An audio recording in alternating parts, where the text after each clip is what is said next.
बारामतीच्या मातीत उगवलेला अंकुर काही दिवसांनी वटवृक्ष झाला आणि त्याच मातीत ते विलीन झाले. आज 9 वाजता त्यांचं निधन झालं.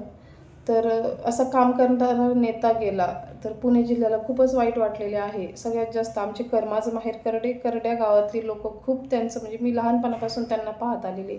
तशीच कर्तबगार आणि धाडशी ते त्यांचं जे राजकारणात होते कुठल्याही पक्षात असताना पण त्यांनी त्यांची बाजू आणि जे प्रोफेशनलिझम आहे ते त्यांनी खूप टिकून ठेवलं होतं. लहानपणापासून त्यांना एवढी कडक शिस्त, धाडसी बोलणं हे असं मी त्यांना पाहिलेलं आहे. आणि सॅल्यूट टू दादा. आमचे करडेगावचे लोक आणि शिरूर तालुका बारामतीपासून जवळ असल्यामुळे आम्हाला त्यांचा लहानपणापासूनच त्यांचे बॅनर पाहणं, त्यांना पाहणं ही सवय आहे.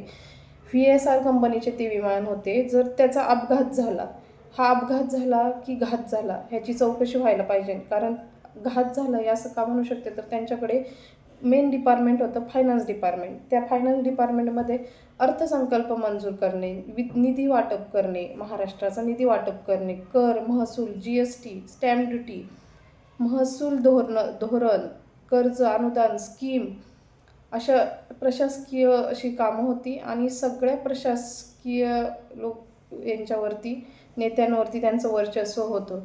तर असे ते भरपूर खाते ते असे सांभाळत होते. मेन म्हणजे फायनान्स डिपार्टमेंट ते सांभाळत होते. तर हा घात आहे की अपघात आहे.